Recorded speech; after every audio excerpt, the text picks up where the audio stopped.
MBTA Chief Operating Officer, Mr. Ryan Caholen, is joining us today to give us a little update on this really historic shutdown of the MBTA's Red Line between JFK, UMass, and Braintree. So, Mr. Caholen, great to meet you, and thanks for spending some time with us. Joe, great to meet you as well. Thanks so much for having me on. Yeah, I think it's important to let your riders know exactly what's going on, how it impacts them, and how it's going to improve the service. We're recording this on the first Monday after the shutdown on September 9th. So, how's it going so far? So, Joe, for the first Monday of this diversion, things are going really well. Now, so much of the work actually began months before the red line actually closed between Braintree and JFK UMass this past Friday night. But we're into it now.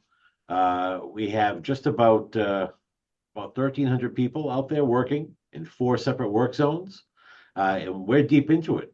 We're changing rail, replacing ties, installing new ballast. Already we have 17,000 ties to replace, and we're already well into that. Uh, so much of the work is not so much the actual install of any of those materials, but the red line corridor, particularly between Braintree and Boston, it's very constrained, right? It's essentially tracks next to interstate highways or buildings or retaining walls. So the actual work, I'll say, is the easy part. It's the logistics of actually accessing some of these areas that's really challenging. And when you have to bring in a string of new continuous welded rail, which is 507 feet long, to get that into the right of way to actually replace the rail, those are the more challenging parts. But like I said, we started to pre-position materials, weeks ahead of this diversion. We started to actually weld all of that rail several months ago into those long strings so that we move those strings of rail in, and it delivers a better end product. Is this a 24-hour operation, Mr. Caholen? This is 24/7. The only time there is downtime is at shift change. We actually stop all the work to bring everyone in for a safety briefing, so that folks know the expectations. They discuss, who's doing what. Obviously, communication with anything of this scale is so important to a good outcome. And not just about the production, but making sure that the workforce is informed, that everyone knows what everyone's doing so that you can reduce and prevent some conflicts before they happen. But other than that, it's 24/7. The materials that are being replaced, the rails, the ties, are these the original pieces of material from when the Red Line was first installed? So a lot of it's original to when the Braintree branch was installed. Now, rail will typically have a life anywhere of 30 to 60 years and sometimes longer. Um, but we have to remember, since the Red Line Braintree branch was built, service has run consistently. And in the last couple of years is when we started to see the speed restrictions pop up. A huge part of running any type of rail infrastructure, and my background is railroads, is maintenance. And I think one of the biggest issues that we have, that we are overcoming here, is when you run service from 5 a.m. till 1 a.m., that only leaves a few hours every night to actually maintain your infrastructure. And that maintenance is so important. And the work that we're doing right now, once the work is complete and the rails replaced and the ties replaced, the heavy lift really begins, and that's to make sure that we can maintain all of this in a constant state of good repair so that we do not repeat history. So does that mean more, less frequent shutdowns, total shutdowns in the future? Well, so I think that ideally we don't want to have to shut down to maintain, but we do have an infrastructure that allows us to do things like single track, right? So folks, when they do ride the red line, there's many locations where trains can switch from one track to the other. And we are very conditioned to say, well, that's the track inbound and that's the track outbound. But right now, we're working to identify windows where ridership is not as heavy, particularly the early evening, even the late evening of the service day, where that we could actually run trains on the opposite tracks which will allow us to take a small segment of track and make that available for maintenance, whether it's tire replacement, rail replacement in the future. But we really, I mean, we're challenged to think outside the box with how we're going to maintain this moving forward. And I will tell you that the leadership team of the MBTA, from the top right through all the ranks, we are laser focused on making sure that we change the way that we maintain the infrastructure. And we all acknowledge that 2 or 3 hours overnight is just not enough. And, it may take 30 years for that to catch up, but it has. And that's the world that we're living. And that's the world that we're recovering from now. But we're going to continue to deliver on our commitments. Because rest assured, I never want to live this again. And I know I'm speaking for every passenger that's been affected by the speed restrictions on the red line. But I'll also say my job is to make sure that I set everyone up for success. That is our passengers. That's our motor persons who operate the trains. That's our maintenance personnel who are challenged with maintaining the infrastructure. But it's everyone that comes after us. We want to make sure that we leave a system that is in a solid state of good repair, and it's forever maintainable. To that end, then, can we talk a little bit about what benefits riders will notice once this work is completed? Sure. So we have 20 speed restrictions that come off, that will come off when this work is completed. Now, some of these restrictions have been in play for the better part of 2 years. And as folks will know, a 10-mile-an-hour speed restriction over that stretch from Braintree into Boston, that's tough. That's a tough trip. People will see speeds increase. Nominal speed, out of the gate will be 40 miles an hour, returning it to what it was pre-restriction. And, believe it or not, the Braintree branch was actually built to 50 miles an hour. So that was factored into the signal design and, curvature and everything that goes into that calculation. Shortly after the track work is complete, and we have some training to do in-house for our operating folks, but we expect to increase maximum speeds up to 50 miles an hour on several segments of the Braintree branch. For those who ride it, there's many sections that are just tangent, straight track. No stations, no reason to not go 50. So people are really going to see some benefits from that.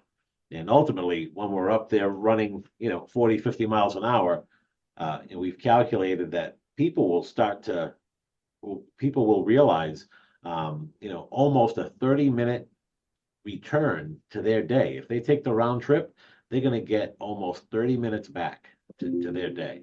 And that's a big deal, So when we talk about historical in nature, that's one of the big takeaways. Is people, if you work a 5-day work week or you have to commute 5 days a week on the red line, imagine getting that time back.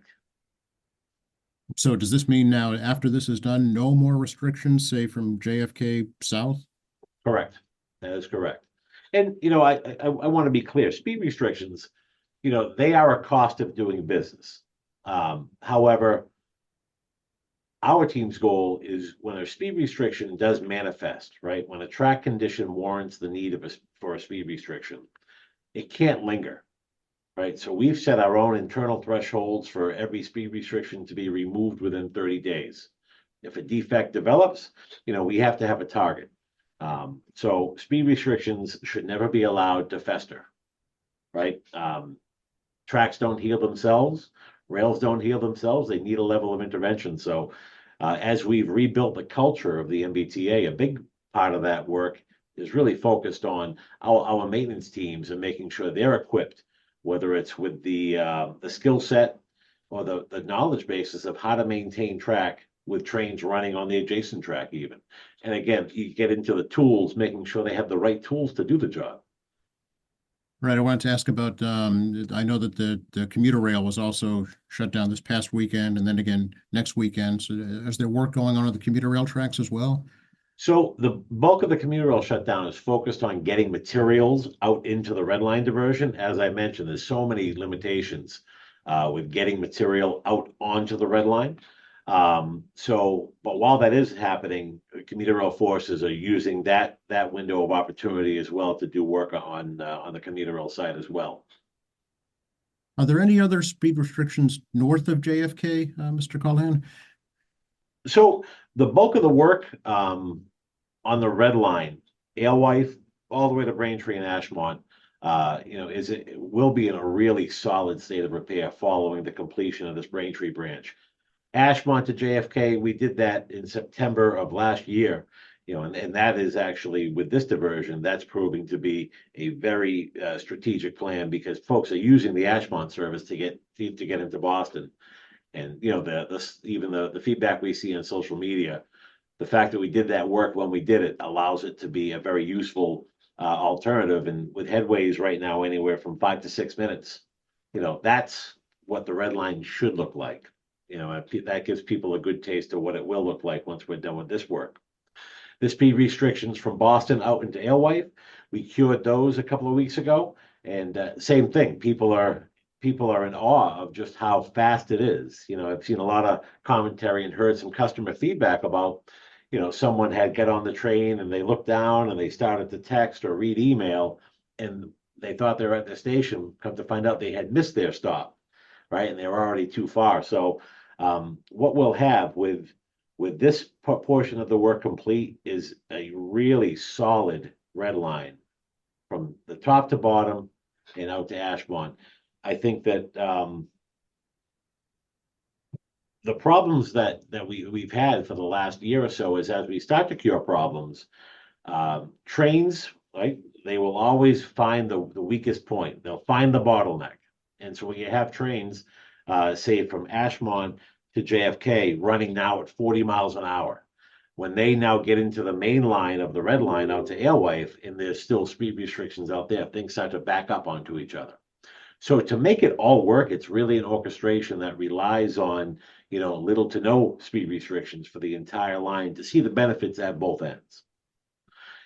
And Joe, one thing I do want to point out is as we take delivery of more new CRRC Red Line trains, passengers are going to see just what is possible when you have track that is speed restriction free.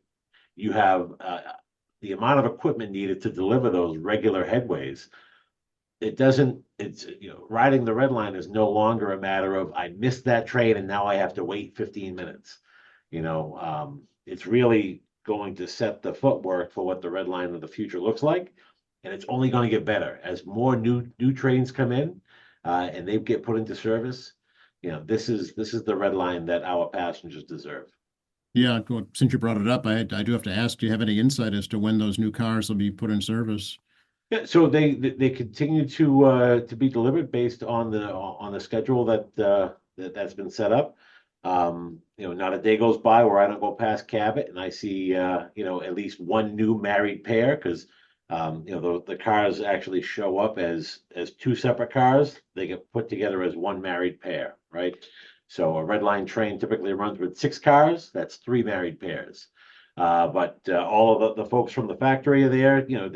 When the car gets delivered, there's a lot of detail work, a lot of setup work that has to happen once it's on the track. But they're bustling. There's a lot of activity, and really can't wait till we start to see more. But right now, everything's on track. Are there any projects going on at the stations, Mr. Callahan, during this shutdown? The 5 stations and 6 stations involved? Yeah. So anytime we get the opportunity to piggyback extra work onto work that's going to impact train service, we seize that opportunity. So the stations are getting a thorough top to bottom scrub, the type of clean that you really can't get under traffic. And particularly when you're doing construction, right? Think about if you're having work done in your home or your apartment, drywall work, for example, dust everywhere. Well, railroad work is not much different. So what we do is as we start to complete sections of work, we will actually come back in and do a thorough detail of every station to get all of that construction related debris out. So that when we do turn the service back on, passengers are greeted with a bright, clean, fully functioning station. As it stands right now, is September 30th still the date for the Red Line service to resume? We are on track. Now, it's early and a lot can happen, but we monitor it, hour to hour, basically. We have folks on our team who are solely dedicated to working with the project teams, with the contractors involved. MBTA has, several hundred employees out in the field watching, checking, quality assurance, and of course, recording the actual work done. So we're all hands on deck, but we are fully focused on returning this back to service on schedule with those 20 speed restrictions lifted. Did you have to bring on new personnel for this particular project? Well, I mean, the MBTA is actively hiring in all types of roles. If anyone is interested, I urge you to go to the website. Not just a shameless plug, but it's a great place to work. But you know, so we've a lot of our construction folks, we've refocused on the track improvement program because they know the nuts and the bolts of it, right? They understand the tolerances and what we need to safely and reliably operate the service. So, you know, they've worked exclusively on the track improvement program since it began at the end of last year, and they'll continue to stay focused on that mission right through the end of 2024. You know, speaking of timelines and deadlines, General Manager Eng, you know, made a commitment that we were going to have the entire system free of speed restrictions by the end of 2024, and we're on track to do that. Talk a little bit, if you can, about the replacement buses, the shuttle bus service that's being offered during the shutdown, and also the ferry service too here in Quincy. Glad you mentioned, Joe, the ferry service. I've always considered the ferry service to be the sort of the hidden jewel of the MBTA. The MBTA is one of few transit authorities across the country that operates, you know, every mode of public transportation between heavy rail, light rail, commuter rail, bus, paratransit, and water transportation. That would only make sense when you look at Boston and where we're situated and all of our neighboring communities, lots of waterfront, right? So the ferry service out of Hingham Hull in Quincy is up and running. I urge anyone who has never experienced the ferry service, take a chance, take a ride. It's a beautiful trip. I mean, we're sort of in the prime time of the year where the ferry. It's a beautiful ride. Just warm enough, just cool enough. So if anyone is looking for new ways to get in and out of Boston, particularly from the Quincy area, I highly recommend checking out the ferry service. And of course, we are offering alternative transportation via shuttle buses, which will get you up and down the affected area with a connection into the Ashmont station. For a service, like I said, every 5 or 6 minutes, there's a train coming in from Ashmont, and that service is up and running. And then also the existing commuter rail service between Braintree and Boston, that makes stops at Quincy Center in JFK. Highly recommend that to folks as well. And that alternative commuter rail service is free, just like the shuttle buses. Great. Anything else you'd like to add right now, Mr. Colleen? When it does come to shuttle buses, you know, I understand it is inconvenient, right? Nobody wants to spend their commute on a shuttle bus to make a connection to then get into Boston. But you know, we have folks who monitor this in real time. We have a strong working relationship with our alternative service contractors, and we will always adapt and overcome. For example, today, here we are, you know, the first big day of this shutdown, and there's several discussions going on already before 10 a.m. on Monday to talk about ways to improve that alternative service. And we'll continue to do that right through the very end. This is a long diversion, but every day, every hour, if we can learn a way to improve it, we're committed to do that. Yeah. Has there ever been such a lengthy shutdown on an NET line that you're aware of? I think the only thing that comes to mind that's a comparison is when the Orange Line just about 2 years ago was shut down for the full 30 days.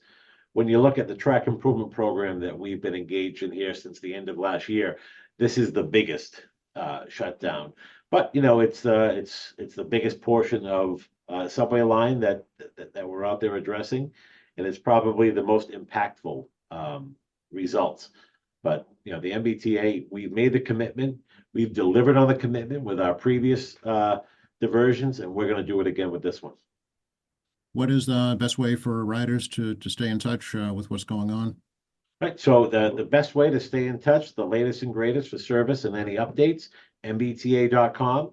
If you're not signed up for T-Alerts, that's the best way to know almost in real time when there's a change to transportation services. So I suggest everyone to make sure they're signed up for T-Alerts. The website's the best way. And of course, social media, whether it's on X, pick one. right? Social media is a whole part of our business, so definitely keep tabs on social media. But I think T-Alerts and MBTA.com is always the best place.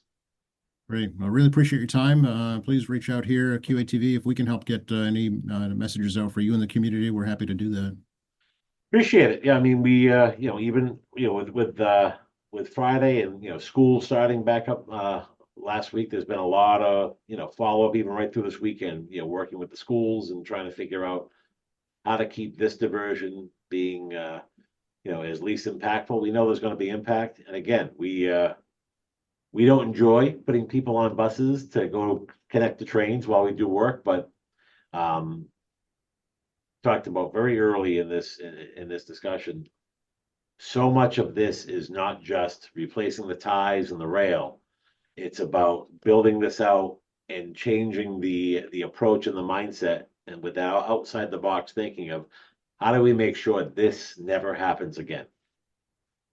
So Great. Well, again, thanks for your time, and I'm sure we'll be chatting throughout the project. actually, yeah, if there's any, you would want to do any follow-up towards the end of the diversion or shortly after we return it to service, love to. Very good.